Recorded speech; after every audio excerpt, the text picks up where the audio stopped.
In a broader perspective, permit me to note at this juncture that this retreat should be viewed as part of the ways and means of enhancing the knowledge and strengthening the technical capacity of senators in the discharge of your responsibility thereof.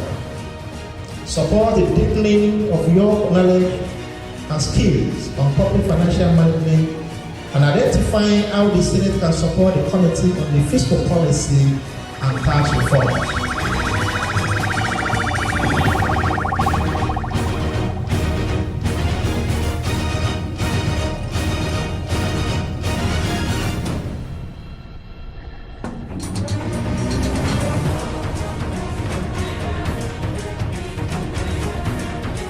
The retreat will be a valuable opportunity to discuss how we can use fiscal policy and tax reform to promote economic growth, create jobs, and reduce poverty in the country.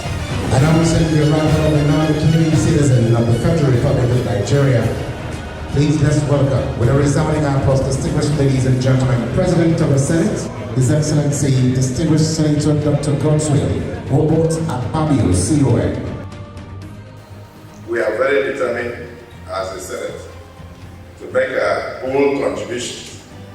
We want to make sure that we don't do so only through legislation, we also do so through oversight function. And the President has agreed that any of the appointees of government that fall out of line, this Senate must call the President back to line. The relevance of the issue under consideration is immediately apparent, given the wide range of fiscal policy challenges confronting Nigeria, which the National Assembly must address expeditiously. This special retreat organized by NILDS in collaboration with the leadership of the Senate will know that equip all members of the Nigerian Senate with cutting-edge knowledge in fiscal policy and tax reforms. Once again, commend NILDS who are organizing this and the whole Senate leadership and the entire membership of the Senate for being here today at this time to consider this very important topic, fiscal policy and tax reform. The objectives of this retreat align with the policy of prudent management and transparency by our administration. We are irrevocably committed to transparency and accountability. The support that we receive from the National Assembly has been invaluable, and I'm confident that with your continued support, we can achieve even more remarkable results. The difference between the revenue and the spending is mostly borrowing that is very expensive and unsustainable, and it is not surprising that our people are not happy. And there was a time we used to be some of the happiest people in the world.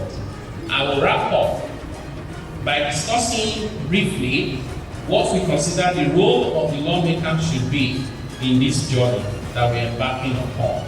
And what we have done, if you move to the next slide, is to put our requests and prayers under three broad headings, which we consider to be the role of lawmakers in Nigeria, which is representation, lawmaking, and oversight. Let us declare, for one, that the executive will have its executive agenda. And as of necessity, the legislature will have its legislative agenda. So what this important topic talks about is how to strike some kind of symbiosis between the two. How to make the legislative agenda work for the executive agenda, and the executive agenda work for the legislative agenda. How do we marry the two? I think what we need most is a sincere mutual respect between the legislature and the executive. The goal of government, the goal of the ministry the goal of all of us in government is targeting towards taking care of the people, safeguarding their interests, and giving them the best that the country can offer.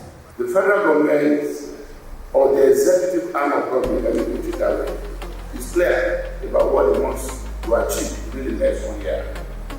By what manner of legislative intervention can help the executive arm of government realize